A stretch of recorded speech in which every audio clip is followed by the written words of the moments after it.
네, 은혜로운 찬양 감사합니다. 이제 담임 목사님께서 경제적 자유를 얻는 길이란 제목으로 하나님의 말씀 증거해 주시겠습니다. 우리 사모함으로 받기를 바랍니다. 큰 은혜가 있을 것입니다.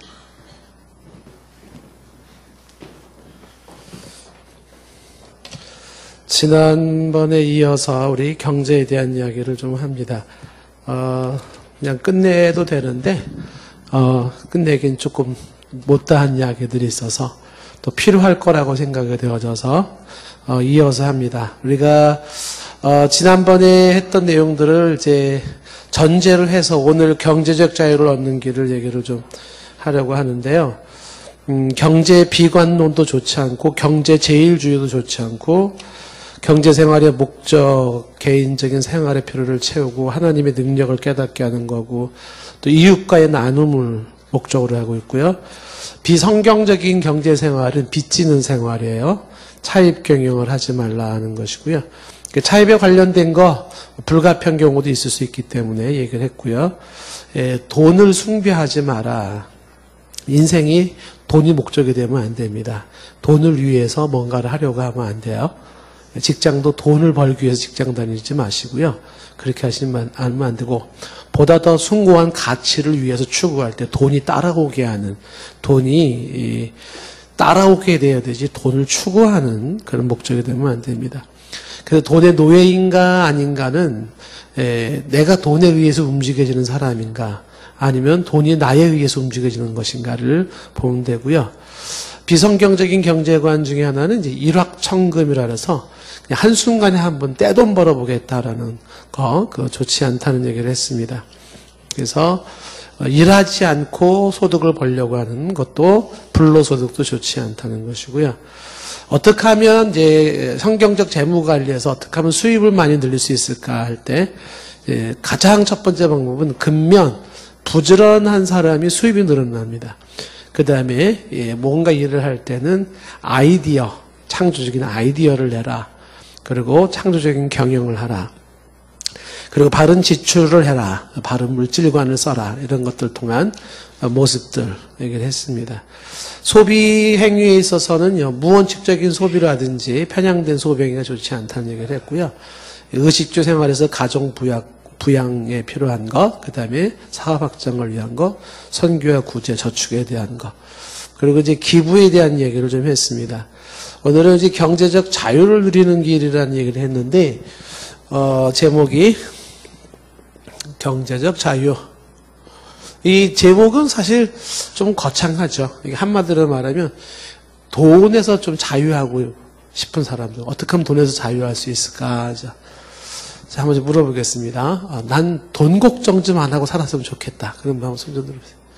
돈 걱정 좀 안 하고 살았으면 좋겠다. 없어요. 그럼 강의를 안 하는 거로.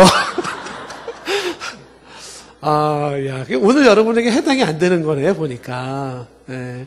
오늘 얘기하려고 하는 건 어떻게 하면 돈 걱정 없이 좀 살 수 있을까. 이거를 좀 얘기하려고 하는 건데, 해당되는 사람이 한 명도 없어서 제가 저 시계를 보고 강의를 해야 될 것 같은 생각이 들어집니다. 자, 이 돈 걱정을 어떻게 하면 안 할 수 있을까? 이건 제 개인적인 생각인 게 뿐만 아니라 제가 이제 여러 가지 책들을 참고해서 말씀을 드리는 건데요. 제가 지난번에 한번 말씀을 드렸지만 공식이 굉장히 중요합니다. 그러니까 일단은 여기서 이야기할 때 돈의 넉넉함이 행복이라고 일단 이렇게 가정을 했을 때, 결국 돈의 넉넉함이 행복은 아니지만 그 돈과 행복이라고 하는 거를 등식으로 연결놓고 했을 때 중요한 공식이 뭐냐면 욕망분의 수입이에요. 이것은 행복 지수를 결정하는 거죠. 이거는 이제 경제학 교수가 한 얘기인데 그게 무슨 얘기냐면 여러분들이 이제 학교에서 분수를 배웠잖아요. 그래서 결국은 행복 지수가 높아지려고 그러면 여기 분자를 수입을 올리거나 혹은 분모를 줄이거나 이렇게 되는 거예요. 그러니까 돈과 관련돼서 행복을 굳이 말한다 그러면 뭘 얘기하냐면 돈을 많이 벌어라. 돈이 많으면 많을수록 행복해지는 거죠. 요 공식에서 얘기하는 게 첫 번째는 수입을 증대하는 거예요. 그러니까 수입을 늘리면 이게 커지면 어떻게 된다? 행복은 커진다라는 거예요. 이렇게. 두 번째 방법은 뭐냐면 수입을 늘리는 데는 한계가 있다. 그럼 어떻게 해요? 욕망을 줄이는 거죠. 욕망을 줄여라. 분모를 줄이는 겁니다. 그 분모를 줄이면 이게 어떻게 돼? 이게 작으면 작아질수록 이 수입에 이것이 결국은 행복 지수가 높아지는 계산이 나오겠죠. 세 번째 방법이 뭐겠어요? 이항이면 수입도 올리고 그 다음에 욕망도 줄이면 어떻게 될까요? 이렇게 되면 엄청나게 행복 지수가 커지는 거예요. 이렇게. 그래서 이제 수익과 관련해서 돈의 넉넉함과 관련해서 굳이 행복 여하를 얘기한다 그러면 돈을 많이 버시거나 아니면 욕망을 줄이시거나 아니면 수입도 늘릴 수 있는 늘리시고 욕망을 줄일 수 있는 줄이시고 이렇게 되는 것이죠. 1번, 2번, 3번 중에서 여러분들이 가장 원하시고 그리고 또 가능성 있는 건 몇 번인가요? 몇 번이야? 3번. 수입도 늘리고 욕망도 줄인다. 그쵸. 근데 대부분 사람들은요, 뭘 생각하냐면, 이걸 생각하는 거죠. 그러니까, 자꾸만 더 벌어야 돼, 더 벌어야 돼, 더 벌어야 돼, 이렇게 생각을 하시는 거죠. 그래야지만이 자신이 돈과 관련해서 행복할 수 있다고 생각을 하는 것입니다. 이렇게. 자, 그런데, 이것은 그렇지 않다라고 하는 거죠. 그러니까 왜 이것이 그렇지 않다라고 얘기를 하냐면, 사람이 수입을 늘리는 데는, 이 수입을 늘리는 데는 일정 한도가 있어요. 예를 들어서 뭐 직장 생활하는 사람들은 뭐 월급이 뻔하잖아요. 그러면 뭐 월급 외에 수입을 더 올리려면 뭐 과외로 뭔가를 일을 해야 된다는 것이거나 아니면 과외로 뭔가 하는 일이 아니라 그러면은 뭐 부정한 방법을 해야 된다. 이럴 수밖에 없잖아요.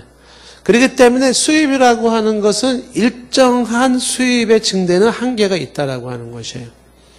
자, 그런데 이제 문제는 뭐냐면 수입은 한없이 늘어나는데 근데 뭐가 늘어나는 게 문제예요? 욕망이 늘어나는 게 문제인 거예요. 그러니까 예를 들어서 내가 돈을 한 달에 욕망이 나는 한 100만 원은 있어야 돼. 그래야지 좀 살 것 같아. 그래가지고 100만 원을 벌었어요. 그러면 이제 2의 행복 지수는 2입니다. 근데 나는 지금 돈은 100만 원이 있어야 돼. 근데 200만 원이 생겼다. 그럼 어떻게 돼요? 그럼 행복 지수가 2으로 올라가는 거겠죠. 이렇게. 그러니까 이 바라는 것에 비한 수입이 늘어나면 늘어날수록 커지는데 문제는 뭐라고요? 수입이 늘어나면 늘어날수록 욕망도 커지는 거예요. 그러니까 예를 들어서 내가 평상시에 100만 원만 있으면 나는 정말 원이 없겠어요. 근데 1000만 원이 생겼어요. 그러면 얼마나 행복해지겠습니까? 그렇죠? 근데 문제는 뭐예요? 욕망이 1000만 원 가지고는 양이 안 차. 이렇게 되는 거죠. 그래서 어떻게 해요? 한 2천만 원 정도는 있어야 될 것 같아. 그래서 2천만 원 채워지면 어떻게 돼요? 아유, 그냥 간신히 사네. 그냥 간신히 그냥 입에 풀칠하고 사네. 그러다가 어떻게 돼요? 2천만 원 가지고 안 돼. 그럼 어떻게 해요? 수입이 3천만 원 되면 욕망도 3천만 원이에요. 그래서 이 욕망이라고 하는 부분이 이게 컨트롤 되지 않으면, 이게 조절되지 않으면 어떻게 돼요? 수입은 늘어나는 한계는 있고, 욕망은 더 이 정도는 있어야 돼, 이 정도는 있어야 된다라고 자꾸 얘기를 할 때, 돈과 관련해서 행복은 주어지지를 않는 거죠. 여러분들은 지금 얼마 정도 있으면은 돈에 대해서 좀 만족하고 살 수 있겠습니까? 얼마 정도면? 우리 옆 사람하고 살짝 한번 얘기해 보세요. 당신한테 얘기해 줄 텐데 나는 이 정도만 있으면 월 수입 이 정도면 될 것 같아. 자, 은지 얼마? 은지 한 500만 원만 있으면은 뭐 문제는 없을 것 같아. 이렇게. 예? 그 여러분도 다르죠? 그 문제는 뭐예요? 예. 그 그 욕망을 가지고 있는 부분에 대해서 수입이 그러면 500만 원이 딱 채워지면 은지가 원이 없어. 이제 나는 뭐 평생 행복하게 살 거야. 이게 안 된다는 거죠. 예. 어떻게 된다? 그래도 한 1,000만 원은 있어야 돼. 이렇게 된다는 거예요. 그래서 이 둘 중에서 이 수입을 늘리는 방법이나 욕망을 줄이는 방법인데, 예, 사람들은 보통 이 방법을 쓴다라는 거예요. 근데 이거는 사실상 안 되는 방법이라고 볼 수가 있어요. 게르케고르라고 하는 이제 쇼펜하우어가 그런 얘기를 했어요. 재물은 소금물과 같아서 가지면 가질수록 갈증을 느낀다. 참 멋있는 말이죠. 그러니까 재물은 소금물과 같아서 가지면 가질수록 갈증이 커져요. 그래서 더 많은 거를 요구하게 된다. 이렇게 되는 것이죠. 전도서 5장 10절 말씀에도 말하기를 한번 읽어볼까요? 시작. 은을 사랑하는 자는 은으로 만족하지 못하고 풍요를 사랑하는 자는 소득으로 만족하지 아니하나니 이것이 헛되도다라는 거죠. 은을 사랑하는 자는 은으로 만족이 있어요? 없어요? 없어요. 풍요를 사랑하는 자는 소득으로 만족을 해야 못해요? 못하는 거예요. 그렇죠? 그래서 이 수입을 증대를 해가지고서 돈과 관련된 행복을 찾겠다라고 하는 것은 사실상 그것은 불가능하다라는 거죠. 그렇다면 좋은 방법이 욕망을 줄이는 방법이죠. 3번이 가장 합리적인 모습으로 보일 수도 있어요. 그렇죠? 예. 그러나 지금 3번도 괜찮지만 문제는 대비했을 때 내가 바라는 욕망과 내가 가지고 있는 수입이 이게 수치가 어떻게 되느냐에 따라서 행복 지수는 달라지는 것이니까 수입에 증대하고 욕망을 줄인다 하더라도 이게 어느 정도의 그 대비가 맞아줘야 되는데 욕망을 줄임으로써 어떻게 해요? 행복 지수를 높일 수가 있다. 그러니까 경제적 자유를 누리는 첫 번째 길은 뭐냐면 요걸 다른 말로 말하면은 그렇죠? 자꾸 마음을 비우는 법을 배워야 돼요. 마음을 비워라. 그러니까 마음을 비우면 어떻게 돈에 관련돼서 마음을 비울수록 자유가 이루어질 수 있다라는 것이죠. 요 공식과 관련해서 두 번째로 볼 수 있는 게는 뭐냐면 그 경제적 자유를 얻을 수 있는 두 번째 방법은 뭐냐면 분수에 맞는 삶이에요. 분수에 맞는 삶. 이게 지금 분수잖아요. 그러니까 분수에 맞는 삶이라는 것은 뭘 얘기하는 거냐면 이거는 수입에 맞는 지출의 삶이라는 거예요. 그러니까 수입에 맞는 이렇게 수입에 맞는 지출의 삶. 그러니까 이 부분이 경제적 자유를 누리는 길이에요. 사람마다 수입의 차이는 천태만상이에요. 그래서 사람마다 이거는 너무 폭이 넓기 때문에 한도 끝도 없어요. 한도 끝도 없어요. 여러분들 중에 예를 들면은 나 비행기 한번 타봤으면 언니였겠다. 뭐 이런 분이 계실 수 있을 거예요. 그렇죠? 예, 근데 어떤 분들은 비행기를 계속 탈 때마다 그냥 비즈니스 한번 타봤으면 좋겠다. 이렇게 되는 거죠.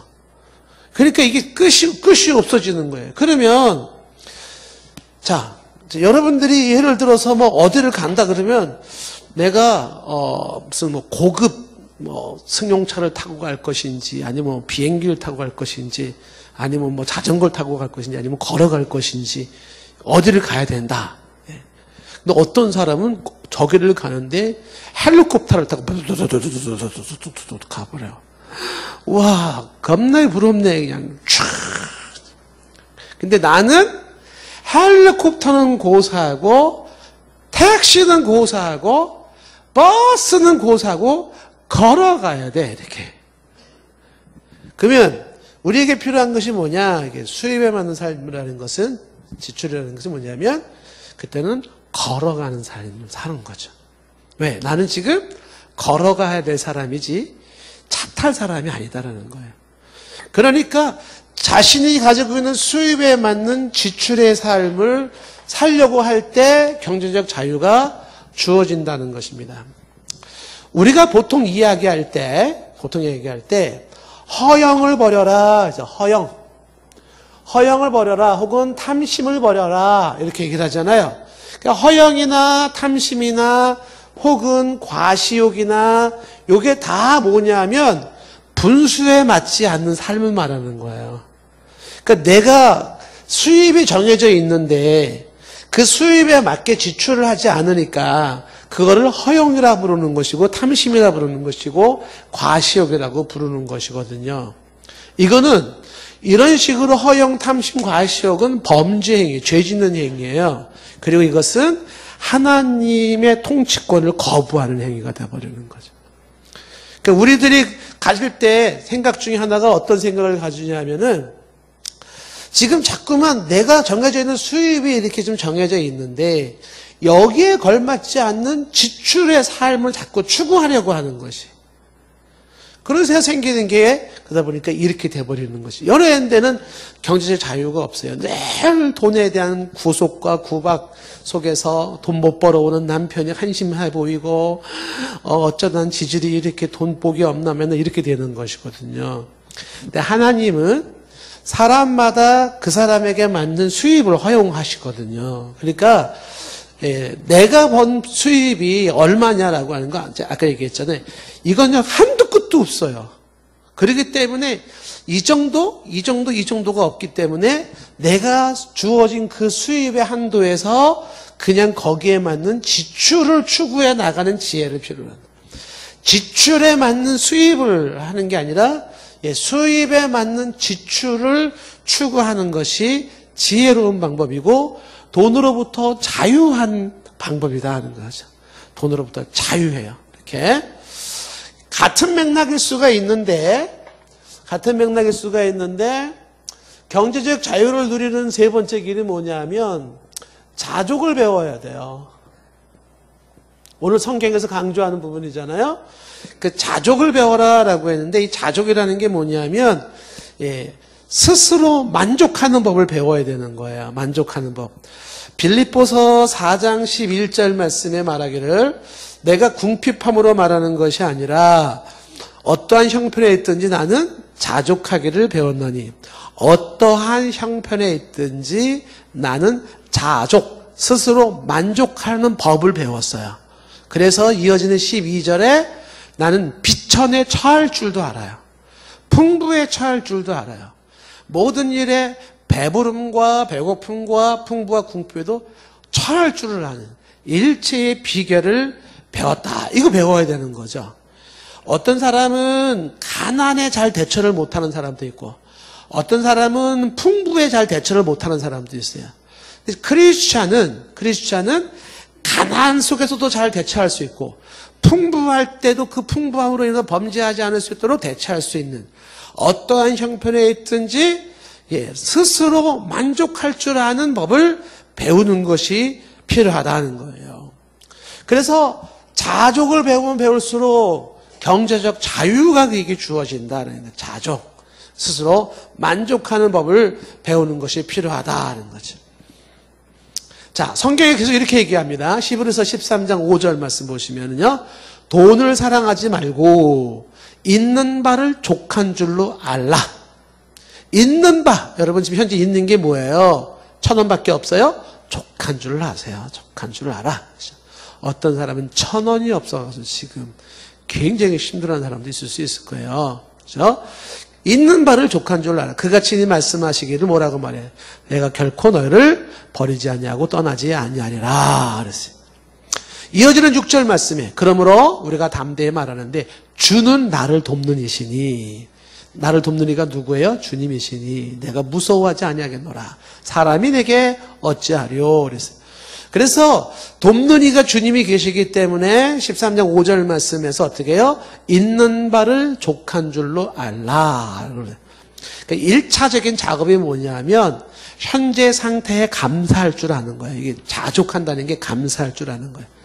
지금 여러분이 어떤 형편에 있든지 간에 형편이 어떻든지 간에 뭐부터 해라? 감사부터 하라는 감사. 있는 바를 감사하라는 거죠. 자, 그래서 고린도서 3장 5절 말씀에도 말하기를 이렇게 말했죠. 우리가 무슨 일이든지 우리에게서 난 것 같이 생각하여 스스로 만족할 것이 아니니 우리의 만족은 오직 하나님께로부터 난다. 그래서 하나님으로부터 주어지는 만족, 그렇죠? 그래서 좀 전에 빌립보서 4장 11절 말씀에 어떠한 형편이든지 자족하는 비결을 배웠다라고 하는 이야기를 하면서 끝부분에 13절에 얘기하는 게 내게 능력 주시는 자 안에서 내가 모든 것을 할 수 있다. 이렇게 말이 나오는 거죠. 그러니까 하나님으로부터 주어지는 게 뭐냐면 만족이죠. 자, 오늘 성경 읽은 본문 말씀 보세요. 디모데전서 6장 6절 말씀에 그러나 무엇이 있으면 경건에 큰 유익이 된다? 자족하는 마음이 있으면이죠. 사람이 경건이 깨지는 게 뭐냐 하면 자족하지 못할 때 경건이 깨져요. 그러니까 경건이 안 일어나는 이유가 자족의 반대가 불만족이거든요. 불평하고 원망하고 그러는 거거든요. 이러면 이제 경건의 유익이 없어요. 그러니까 있는 대로 족한 줄 알고 감사할 줄을 알고 그 자세에서 경건이 어떻게 해요? 그것이 보장이 되는 거예요. 경건의 시작은 자족, 감사에서 시작되는 거죠. 그래서 7절 말씀에 우리가 세상에 아무것도 갖고 온 것이 없음에 또한 아무것도 가지고 가지 못하리니죠. 아무것도 가져온 게 없이 맨몸으로 발가벗고 태어나서 아무것도 없이 그냥 맨몸으로 가는 거예요. 그래서 이어지는 8절 말씀에 우리가 먹을 것과 입을 것이 있은즉 뭐로 알아라? 족한 줄로 알아라. 그래서 기본적으로 현재 가지고 있는 거 그저 먹을 것이 뭐 떡 한 조각이든 라면 한 젓가락이든지 간에 어쨌든 그 먹을 것 입을 것 현재 상태에서 뭐하라? 자족하라, 만족하라, 감사하라 라고 하는 것이. 할 수 있겠어요? 감사하십시오. 왜 이 얘기가 강조되냐면 이게 이제 이 부분과도 같이 맥락이 같이 되는 거예요. 사람들이 난 돈이 너무 없어. 난 돈 때문에 힘들어. 우리 저기 헌금 좀 합시다. 구제 좀 합시다. 그러면 야, 우리가 형편이 그런 형편이야. 우리가 그렇게 돈 쓸 때가 있어.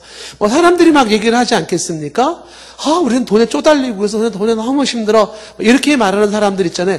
그 사람들이 수입이 적은 사람들이 아니에요. 수입이 누가 봐도 많은 사람인데도 그래요. 문제가 뭐냐면 대부분의 사람들이 느끼는 빈곤은 상대적 빈곤이에요. 그 상대적 빈곤이라는 말을 다른 말로 바꿔 말하면 다른 사람하고 비교하면서 느껴지는 빈곤이에요. 그러니까 분수에 맞는 삶이나 자족하는 삶을 말하면 비교하는 게 아니거든요. 여러분들이 무슨 삼성그룹 누구랑 비교를 하시겠어요? 그 집에는 그냥 설거지하는 아줌마가 몇 명이래. 그 집에는 차 운전사 해줄 사람이 몇 명이래. 이런 거랑 비교하시겠습니까? 그럼 그렇게 자꾸만 비교하면서 내게 생기는 게 뭐냐면 빈곤감이야, 빈곤감. 나는 돈이 없어. 나는 가난해. 나는 별 볼 일 없어. 이렇게 되는 거죠. 그래서 자족을 한다라고 하는 것은 이 상대적 빈곤감에서 벗어나는 길이거든요. 분수에 맞는 사람도 마찬가지잖아요. 그래서 자꾸 비교를 하지 말아라 하는 거예요. 다른 사람의 삶을 자꾸만 흉내내려고 하지 말고 비교하려고 하지 말고 모방하려고 하지 마라 하는 거예요. 저 돈 많은 사람의 삶이 있고 그저 좀 돈 없이 살아가는 사람도 있고 아주 돈 없이 살아가는 사람도 있는 거예요. 내가 열심히 일했음에도 불구하고 수입이 없다, 돈이 없다. 그거는요 하나님께서 이렇게 허락하신 거예요. 어쩔 수 없어요. 게을러 가지고서 이렇게 수입을 돈이 못 번다 그러면 이건 문제가 되지만 나름 열심히 살았는데 수입이 없다 그러면 어떻게 돼요? 그거는 하나님이 허락하신 거예요. 나중에 하나님 앞에 섰을 때는요 하나님이 너한테 내가 이만큼 맡겼는데 그 많은 재산 가지고 뭐 했냐 이렇게 물을 거고요. 나는 너에게 요만큼 맡겼는데 너 그 돈 가지고 뭐 했냐 이렇게 물을 거거든요. 그러니까 우리가 좀 자유해야 되는 게 뭐냐면 사람들이 각각이 가지고 있는 사람들이 어떤 사람은 큰 돈을 쓰는 사람도 있고 어떤 사람은 돈을 조금 쓰는 사람도 있는 거예요. 그렇기 때문에 그런 상태에서 어떻게 해요? 비교하지 말고 현재 내게 주어진 것으로 만족하는 삶이 일단은 필요하다 하는 겁니다. 자꾸 저 사람 보니까 저 사람 있잖아 이번 여름에 제주도로 놀러 갔는데 저 사람 보니까 하와이로 놀러 갔는데 그 사람들이 하와이에 놀러 가는 거예요. 나는 여기 안양천 계곡에 놀러 가는 거고 그냥 그렇게 사는 거예요. 안양천 계곡도 못 가가지고 막 가고 싶은 사람들도 있어요. 막 안달이 난 사람도 있어요. 그게 뭐예요? 형편대로. 그래서 하나님께서 어느 날 나에게 조금 여유를 주셨다. 그러면 여유 주신 대로 온양 온천 가가지고 뭐 온천을 하고 오든지 형편되는 대로 그렇게 살아가는 거거든요. 이거는요 누가 잘나고 못나고의 문제가 아니에요. 돈이 많냐 적냐라고 하는 그 문제가 잘나고 못나고의 문제가 아니에요. 제가 이제 많이 강조했지만 우리 한국 사회에 참 문제점이 그거예요. 제가 이제 영화는 안 봤는데 이제 설명을 좀 들었거든요. 지금 한국에 히트치고 있는 영화가 기모춘이라는 영화가 나왔는데 이렇게 이 영화가 얼마나 대단한 영화였는지 우리 대통령도 지금 영화를 보셨다고 신문에 그게 나왔어요. 신문에 세상에 대통령 저 영화 봤다는 신문에 글 났더라고요. 그게 뭐 대단한 신문거리인지는 모르겠는데 근데요 이 영화를요 북한에서 설명해요. 북한에서 선전해줘요. 이 영화 저는 이제 그냥 설명만 들었는데 가난한 집의 식구들이 부잣집 회장집에 가서 가회하면서 뭐 운전기사 하면서 집안일 하면서 이제 거기 빌붙어서 이제 뭐 먹고 살면서 사건이 생기는 것 같아요. 근데 여기서 이 북한에서 이거를 설명할 때 뭐라고 설명을 하냐면 이 영화가 참 좋은 영화인 것은 자본주의 사회의 폐단이 저러하다. 그래서 자본주의 사회에 대한민국이 이 기생충 생활 이런 개념이죠. 자, 근데 여기서 지금 우리가 눈여겨볼 것이 하나가 있어요. 그게 뭐냐면 우리가 말하는 이제 자본주의 세상을 이야기할 때 돈 논리잖아요. 근데 이게 자본주의라는 이 개념이 엄밀히 말하면 막스 베버라는 사람의 이제 자본주의 개념이 성경에서 나온 거잖아요. 근데 여기서 얘기하는 게 뭐냐면 당신은 돈을 얼마나 많이 버는가, 돈이 얼마나 많은가 이 부분에 대한 그래가지고 옛날부터 TV의 성공시대 그러면은 뭐 맨주먹으로 뭐 억대의 수십억의 사업을 일으켜서 성공신화 뭐 그룹으로 뭐 몇 조의 수출을 하고 막 이런 것들이 성공시대에 나오잖아요. 이렇게. 뭐 그게 나쁘다고 굳이 말할 수는 없을지 모르겠어요. 근데 성경적인 거는 그렇지가 않죠. 성경에서는 당신이 수입이 당신의 재산이 얼마냐. 성경은 여기에 관심 있는 거는 아니에요. 뭐예요? 마태복음 25장에 말한 것처럼 네가 작은 일에 충성하였음에 그러니까 작은 일에 충성했다라는 게 신실함이라고 얘기를 했죠. 신실함, faithful. 그러니까 하나님이 보시는 건 현재 네가 있는 그 형편 그 자리에서 얼마나 성실하게 살았느냐. 이게 성공이에요. 하나님 앞에서는. 내가 지금 예를 들어서 저기 뭐 어디 가가지고서 설거지 일을 한다. 그럼 그 수입이 얼마 안 되겠죠? 그리고 뭐 그게 대단한 일은 아니라고 볼 수 있겠죠? 근데 어떻게 해요? 그 일을 하더라도 그걸 성실하게 신실하게 그 일을 감당하면 그 사람이 누구예요? 성공한 인생이에요. 부정한 방법으로 양심을 속이고 이중장부 만들어서 많은 돈을 벌었다. 그러면 사람들은 카메라 들고 가가지고 어떻게 해요? 성공시대죠. 성경적으로는 성공 아니에요. 실패예요, 실패. 그러니까 진정한 성공이란 성경에 말한 거는 과정에서의 성실함이에요. 근데 여러분들이 이런 얘기하면 어떤 느낌이 딱 들어오나요? 그렇게 해서 지질이 돈 몇 푼 벌지도 못하고 살면 그게 뭐가 자랑이야? 이렇게 생각할 수 있지 않을까요? 그런 생각을 가지고 있는 게 이미 자본주의의 안 좋은 폐단을 영향을 받고 있는 거예요. 왜 사람의 가치와 사람의 능력과 사람에 대한 평가를 그 사람이 가지고 있는 돈으로 평가를 합니까? 좋은 쪽으로 생각할 수도 있어요. 그만큼 부지런하고 그만큼 또 열심히 지난번에 얘기한 것처럼 아이디어를 내고 창조적인 걸 해서 돈을 벌고 너는 그만큼 배짱이 같이 놀기만 하고 게으름 피웠으니 가난해지고 뭐 그런 논리로 설명할 수는 있을 수 있어요. 그렇다면 그런 개념에서는 뭐 돈을 열심히 벌었다는 게 곧 그 사람의 성실성과 신실함을 입증하는 거니까 그건 또 좋게 평가할 수는 있을 수 있어요. 근데 그 과정에서 성실성이나 충실함을 보지 아니하고 결과적으로 당신 재산이 얼마냐. 지금 이제 이게 뭐 지금 청문회 건 가지고 지금 이제 지금 검찰총장 뭐 또 한창 시끄러워질 것 같은 생각이 들지 않습니까? 결혼하기 전에는 얼마 없었는데 결혼하고 나서 막 뭐 65억이라 그랬나요? 그래서 그 돈 다 어떻게 생긴 거냐?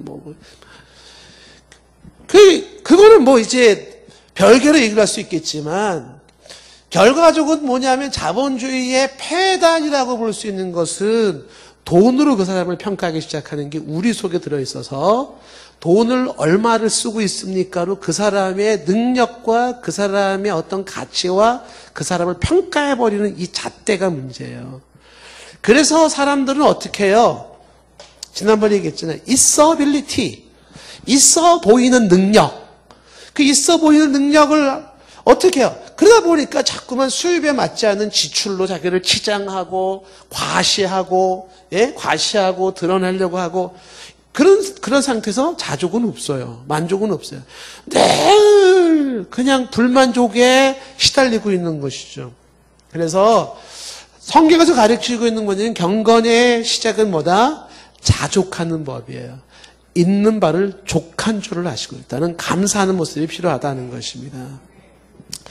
물론 여기서 이야기를 끝내면 사실은 또 안 돼요. 왜 그러냐면 크리스찬들이 이걸 또 오해하는 경우도 있을 수가 있어요. 어떻게 오해할까요? 아유 그래 자족이 경건의 비밀이래. 있는 바를 족한 줄 알아야 돼. 이거를 또 활용해가지고서 집에서 남편이 출근도 안 하고 있는 바를 족한 줄 알아. 그리고 방에 뒤로 누워 있어요. 이러면 되나요 안 되나요? 여보 돈 벌어야지. 성경에 뭐라 그랬어? 먹을 것과 입을 것이 있다면 먹을 것도 없는데 수돗물은 나오잖아. 뭐 이러겠습니까? 그러니까 이 자족이라고 하는 이 부분을 오해해가지고서 이거를 현실을 안주하려는 것으로 이거를 활용하면 안 돼요. 써먹으면 안 돼요. 그리고서 도전을 하지도 않고 노력도 하지도 않고 근면하지도 않고 이런 대로 써먹을 수 있는 건 아니에요. 여기서 말하는 자족이라는 건 선, 감사, 후, 도전, 노력, 추구, 목표 이렇게 나가는 거거든요. 그러니까 이 말을 가지고서 도무지 노력도 안 하고 일하지도 않고 수고도 아니하고 그런 거는 자신의 게으름을 합리화시키기 위하여 써먹는 거죠. 그런 개념이 아니다라는 것이에요. 여기서 말하는 것은 먼저 있는 바를 족한 줄 알아서 그것으로 어떻게 해요? 감사하면서 그 다음에 그 선위에서 그 다음에 더 나은 삶을 위해서 부지런하게 도전하고 나아가는 것이 필요하겠죠.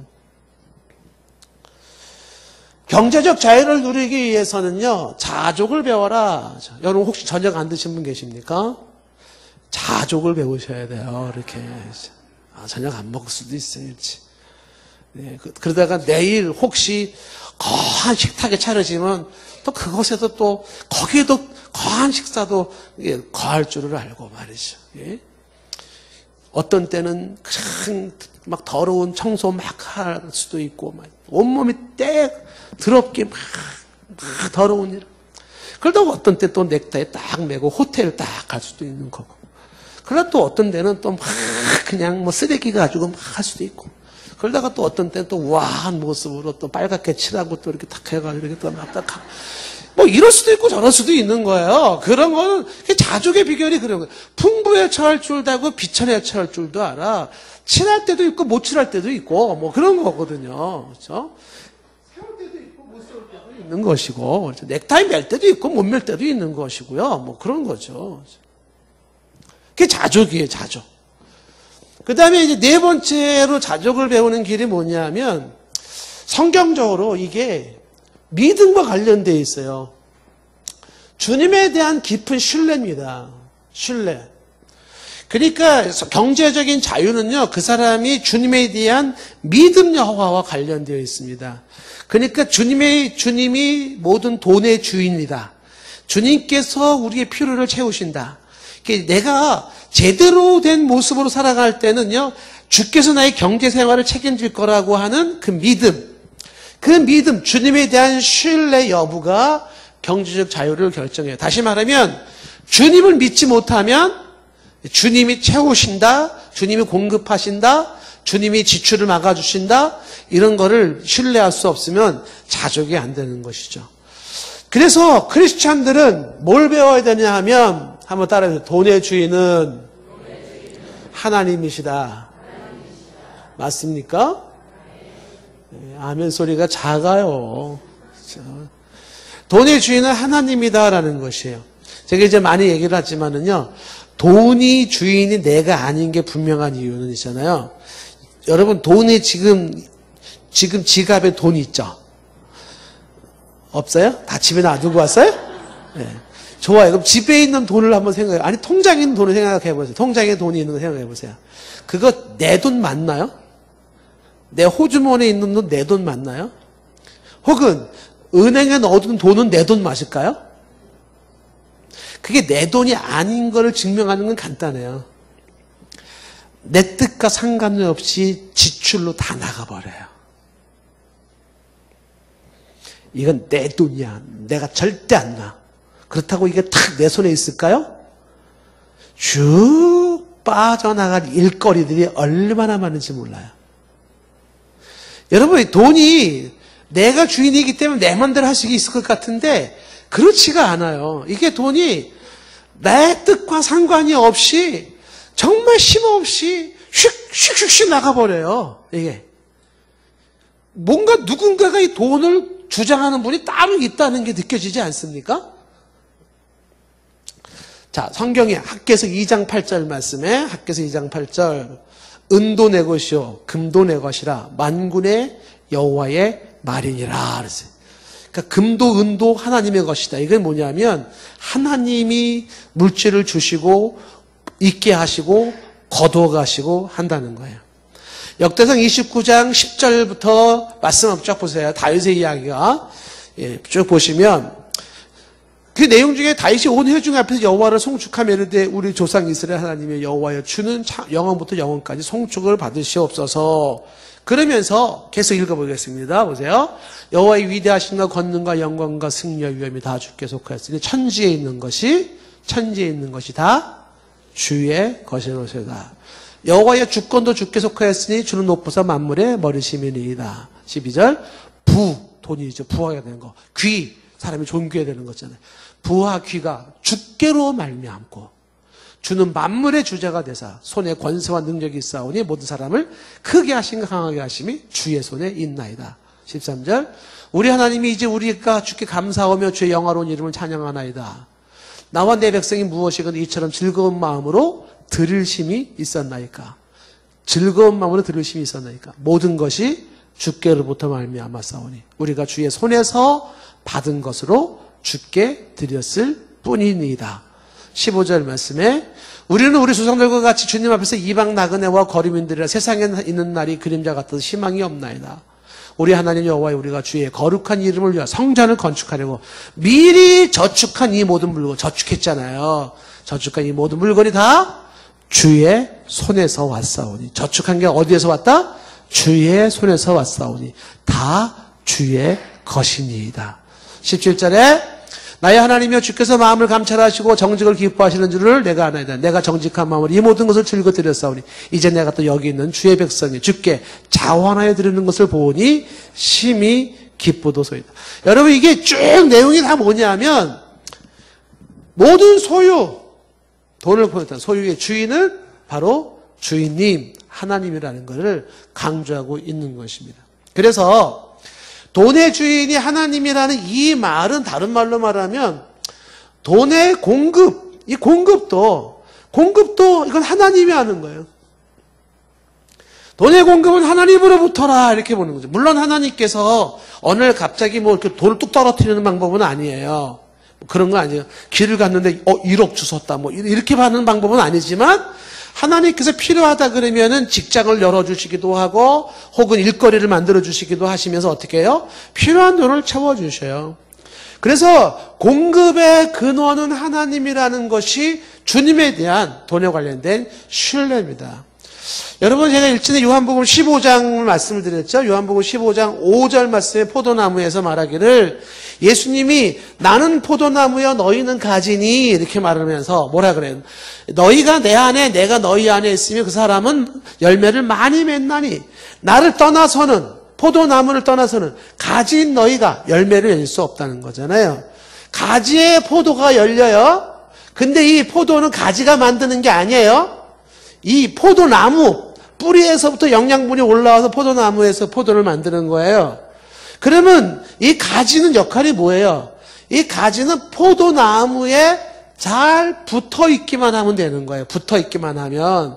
이게 요한복음 15장에서 중요한 포인트가 뭐냐면 내가 포도나무인 예수님하고 가지인 내가 관계가 잘 붙어 있으면 주의 공급하심에는 열매를 맺게 하시면은 부족함이 없는 거예요. 헐싱 테일러 얘기라고 했잖아요.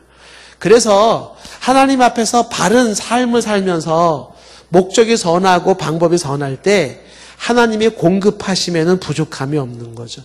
그러니까 우리가 믿음으로 사는 사람들 중에 하나는 이런 믿음은 있을 필요는 있어요. 뭐예요? 하나님 나라를 위해서 선한 목적을 위해서 그리고 부정한 방법이 아니라 선한 방법으로 이 모든 일들이 이루어지기를 원할 때 하나님의 공급하심은 어떻게 이루어진다고요? 그건 하나님의 방법으로 이루어 주시는데 때로는 사람을 통해서 때로는 어떤 일을 통해서 사업을 통해서 혹은 지출을 막아주심으로 환경을 바꿔주심으로 어떠든지 간에 하나님은 부족하지 않게 채우신다라는 사실이죠.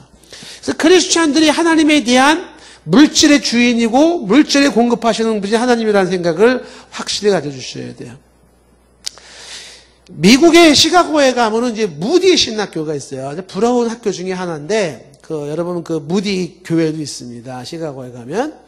근데 그 무디 선생님이 대단한 사람이잖아요. 우리 YMCA 질 때도 협조했다 그러기도 하고, 남북전쟁 할 때도 협조한 사람이기도 했고, 또 우리 선교사, 해외 선교사 문을 열고, 우리 한국 땅에 아펜셀러 언더우드가 올 때에 학생들 자원 봉사활동 움직임도 무디의 영향이 커요. 배운 게 없는 사람이지만 이 무디가 굉장히 많이 했습니다. 근데 무디가 자신이 무디 은행이 있대요. 일반인들은 모를 거예요. 무디 은행 그런 거 들어봤어요? 신한은행은 들어봤지 모르지만은 무디 은행이 어디냐? 그 사람이 그거 어떻게 그런 큰 일들을 하십니까? 그러니까 자기는 무디 은행에서 돈이 있어가지고 문제가 없대. 쓰는데 문제가 없다는 거예요. 그 은행이 어딨냐 그러니까 보여주겠다고. 그래가지고 그 무디 은행이 궁금한 사람, 여러분 혹시 무디 은행이 궁금하십니까? 그 무디 은행이 궁금한 사람에게 데려가가지고 교회에서 성경책을 딱 폈어요. 그리고 요게 무디 은행인 거예요. 빌립보서 4장 19절이. 에이 이게 무슨 무디 은행이야. 빌립보서 4장 19절 한번 다 같이 읽어보세요. 시작.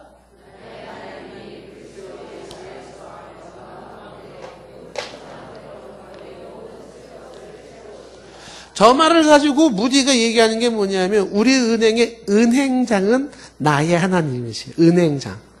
지점장은 그리스도 예수예요. 지점장이. 그리스도 예수. 그러니까 뭐라고 말해요? 은행의 자산은 얼만큼 되나요? 그렇죠. 영광 가운데 그 풍성한 대로가 은행의 자산이에요. 얼마까지 쓸 수 있나요? 너희 모든 쓸 것을 채우시. 저거 하나 말씀 붙잡고 뒤에 무드도 허디슨 테일러와 마찬가지로요. 주 하나님 앞에서 일하는데 부족함이 없었다고 얘기를 하는 거죠. 그러니까 이런 식의 논리를 가지고 있는 게 뭐냐 하면 돈의 주인은 하나님이시고 돈의 공급처는 하나님으로부터 아까 말했죠. 지출을 막으시는 이가 하나님이시고 주어주는 이가 하나님이시라는 사실이에요. 어느 정도 공감이 되시나요, 여러분들? 정말 하나님 앞에서 바르게 쓰고 하나님과 관계가 옳고 목적이 선하고 방법이 선하면 주님의 공급하시면 정말 부족함이 없을까요? 정말 그럴까요? 여러분들이 경험을 해보세요. 저는 경험을 통해서 알아요. 저희 우리 집사람하고 지금까지 살면서요. 돈을 쌓아놓고 살아본 적이 없어요. 우리 재산 공개하기 한다 그러면은 저희들은 지금까지 살면서 돈을 막 쌓아놓고 살아본 적이 없어요. 우리 애들이 그걸 알아요. 우리 애들이 우리 집이 돈이 없는 걸 너무 잘 알아요. 근데 못하는 게 없어요. 그게 신기하대요. 그게요, 우리 애들만 신기해하는 게 아니에요. 제 주변에 있는 사람들이 다 신기해합니다. 돈이 없는데 누구보다도 넉넉하게 잘 살아요. 그 비결이 뭐냐? 제가 한번 우스운 얘기를 한번 해드릴게요. 미국에서 공부할 때, 제가 이 원리를 가지고 살았다 그랬잖아요. 사는데 너무나도 미국에서 잘 살았어요. 그 잘 사는 것 중에 하나가 뭐냐면 차가 굉장히 좋았습니다. 미국에서 차를 탁 탔는데 좋은 차를 탔어요. 새 차를 쫙 탔어요. 사람들이 우와, 돈이 많은 집안의 사람인 것 같아. 그리고요, 저희들이 집을 미국에서 단독주택, 큰 정원 있는 단독주택에서 살았어요. 단독주택에서.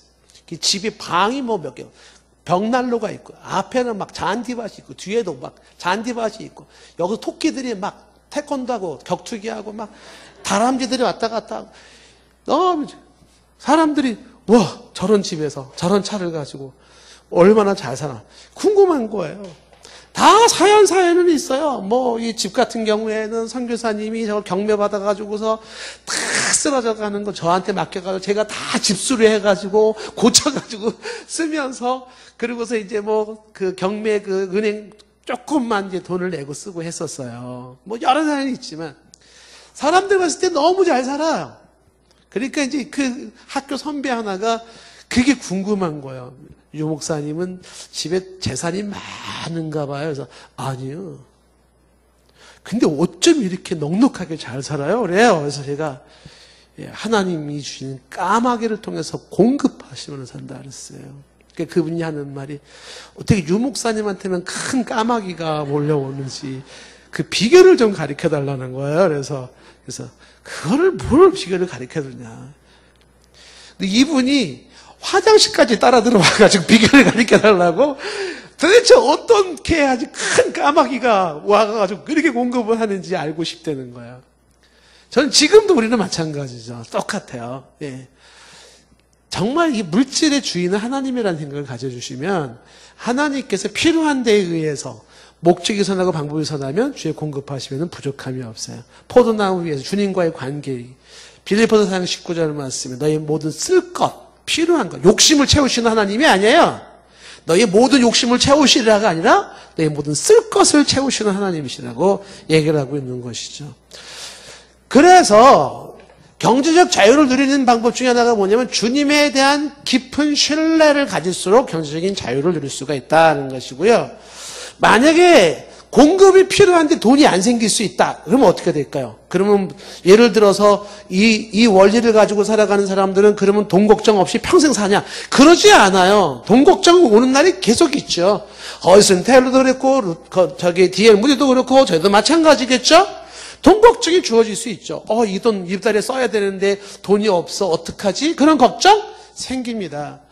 그때 주님에 대한 깊은 신뢰를 가지고 있는 사람들은 돈의 공급이 안 될 때 그때 뭐래요? 하나님의 메시지를 확인하시는 시간이에요. 하나님이 너희의 쓸 것을 채우시는 하나님인데 쓸 것이 채워지지 않았어요. 그러면 뭐예요?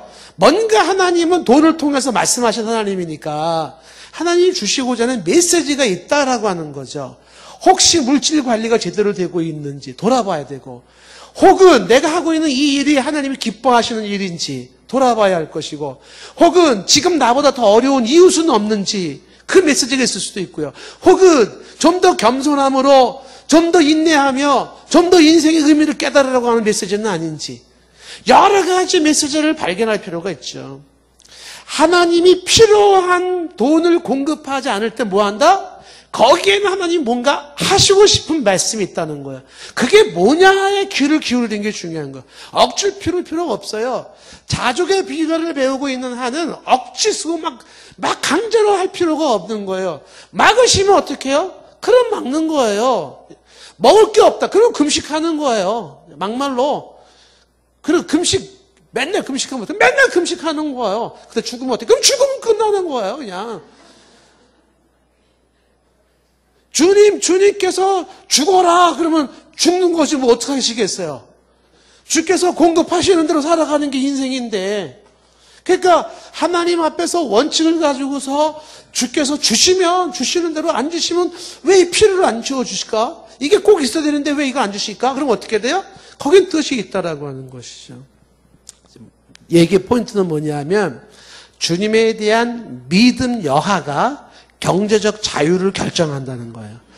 바꿔 얘기하면 경제적인 자유를 누리지 못하는 사람은 주님에 대한 신뢰가 없음을 의미하는 거라는 것이죠. 자, 하나 더 얘기를 한다 그러면 경제적 자유를 누리기 위해서 필요한 것이 뭐냐면 헌금 생활이에요. 여러분 이런 부분에 대해서는 굉장히 아마 부담이 됐을지 모르겠어요. 요즘은 헌금 안 내는 쪽으로 강의를 하면 사람들이 좋아합니다. 그리고 경건해 이렇게 얘기를 많이 하잖아요. 근데 저는 반대예요. 헌금 생활과 그 사람이 누리는 경제적 자유는 비례하다는 사실입니다. 비례해요. 성경의 말씀이 뭐냐면 너의 보물을 어디다가 두었느냐가 내 마음이 거기에 있다라는 것이에요.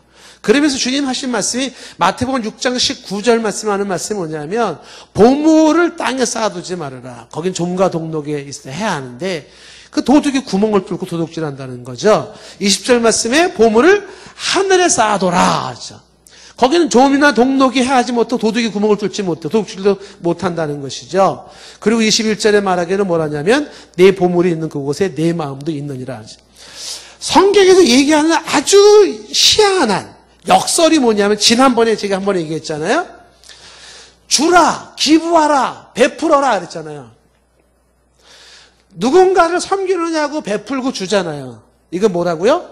소비가 아니에요. 성경적으로 이건 투자입니다. 주라, 그리하면 후에 대해 흔들어 넘치도록 하여 내게 안겨주리라는 거예요. 그래서 여러분 한번 잘 보세요. 이웃이나 다른 사람들을 잘 섬기는 사람들은요 정말 넉넉하게 살아가요. 그런데 수입이 아주 많은 사람일지라도 움켜쥐고 남을 위해서 못 쓰는 사람 있잖아요. 그런 사람들은요 경제적인 풍요가 없어요. 매일 쪼들리는 삶을 살아가요. 참 희한하죠? 누군가를 위해서 돈을 썼으면 그만큼 없어지는 돈이니까 돈의 압박이 커야 되는데 실제는 그렇지 않다는 거거든요. 똑같은 원리도 헌금 생활이에요. 여러분이 헌금하는 것이 이거를 이제 오해를 하면 안 돼요. 헌금이라고 하는 건 원래는 하나님이 내게 주신 은혜에 대해서 감사하면서 자발적으로 드리는 거잖아요. 헌금 가지고 무슨 뭐 이거를 뭐 하나님 앞에 딜을 하는 게 아니죠. 하나님 제가 이거 얼마 헌금할 테니까 그럼 얼마 수입을 땡겨 주시고 뭐 이렇게 하나님하고 흥정하는 게 아니잖아요. 집에 가가지고 하나님 제가 요 정도 드리면 한 10배 괜찮으시겠어요? 아니면 좀 더 올려드릴까요? 그럼 얼마? 5배 정도? 뭐 이런 계산하는 건 아니에요. 그렇죠? 헌금 가지고 내가 이만큼 했으니까 이만큼 채워주시고 그런 거는 아니에요. 그럼에도 불구하고 그냥 자원하고 감사함으로 드리는 건데 하나님 앞에서 드려지는 거는요 결코 공짜는 없어요. 이거는 성경적으로 경험적으로 터득하는 거예요. 공짜는 없습니다. 반드시 하나님께서 드린 것 이상으로 채우셔요. 자유를 누리게 하시죠. 동에서 심고 서에서 거두게 하시는 법칙도 거기에 있는 것입니다.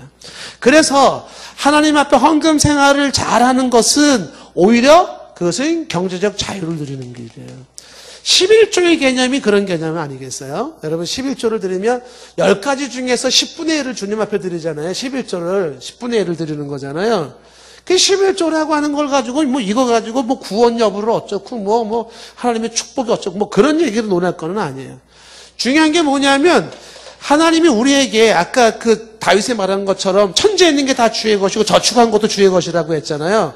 그 하나님이 내게 주신 게 있다고. 그러면 준 걸 가지고 이 물질을 이게 네 거로 쓰냐 하나님 거로 쓰고 있느냐 제대로 쓰고 있느냐 안 쓰고 있느냐를 하나님 보시겠죠. 야 보니까 이건 네가 주인인 거로 노릇하고 있고 너가 완전히 돈에 대해서 네 마음대로 막 쓰고 있구나. 그러면 하나님은 어떻게 되겠어요? 그 돈이 그 사람이 줄 수 있는 위험 요소를 알 수 있게 하나님 막으시고 돈에 대한 여러 가지 제재를 하거나 불편함을 주실 수가 있을 거예요. 근데 보니까 돈을 내가 이만큼 주니까 제법 청지기 정신을 가지고 잘 쓰고 있네. 이렇게 되어지면 어떻게 되겠어요? 하나님은 더 많은 물질을 맡기시는 거겠죠. 그 청지기 정신을 가지고 있는지 아닌지를 보는 것이 뭐냐면 11조예요. 물질에서 일부를 주를 위해서 쓴다라고 하는 것은 이 모든 게 다 주님으로부터 왔고 다 주님 것인데 그 중에 내가 구분하여서 하나님이 원하시는 곳에 씁니다라고 하면서 이 11조로 인해서 내가 몸담고 있는 교회의 필요를 채우고 내가 몸담고 있는 교회의 운영에 도움에 주겠습니다라고 하는 건 아주 건강한 생각이죠. 학생이 학교 가면서 등록금 내는 거고 버스 탈 때 버스비 내는 것과 같은 논리라고 생각하셔도 돼요. 그 당연한 겁니다. 무임승차하는 게 오히려 안 좋은 거죠. 버스 타면서 그냥 무임승차합니까? 학교 다니면서 돈도 안 내고 학교 다닙니까? 그 무임승차하는 거죠.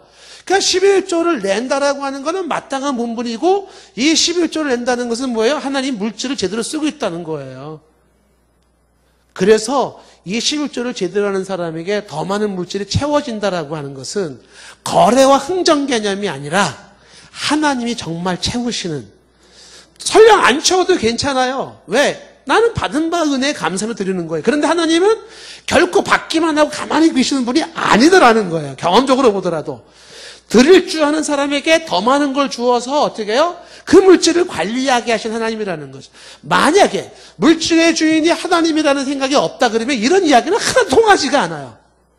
근데 정말 물질의 주인이 하나님이고 하나님이 공급처라는 것이 성경적인 분명한 사실이라면 주께서 베푸는 자들에게, 주를 위해 쓰는 자들에게 더 많은 걸 채우는 건 당연한 거예요.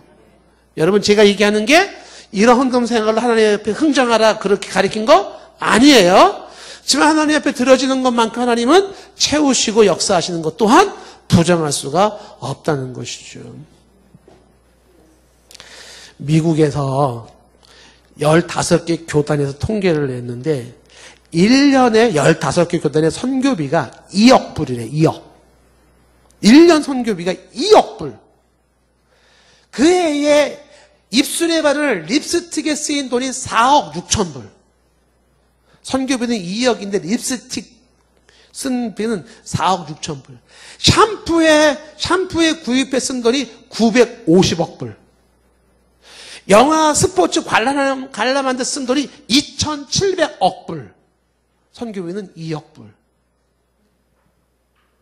하나님 앞에 드리는 게 얼마나 인색한지 아시겠죠?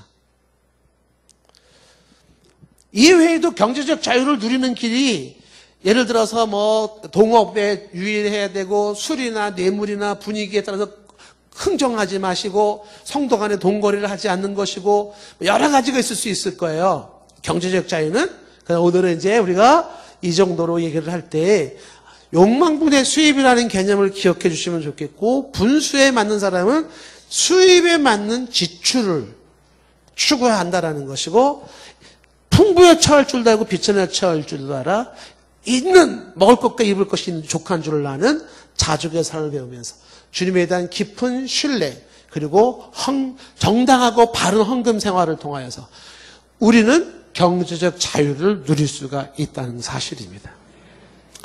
기도하시겠습니다.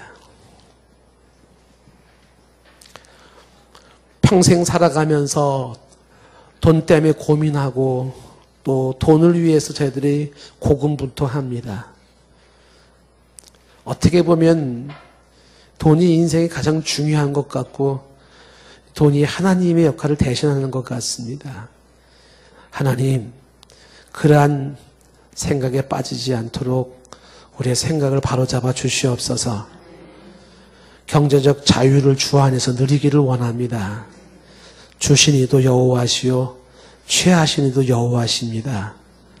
주의 은혜 가운데 살기를 원하고 채우시고 공급하시는 하나님의 은혜로 살게 하옵소서. 물질의 선한 청지기가 되어져서 잘 관리하다가 주께서 부르실 때 다 놔두고 빈손으로 깨끗하게 주 앞에 갈 수 있는 우리들의 삶이 되게 하옵소서. 예수님의 이름으로 기도드리옵나이다.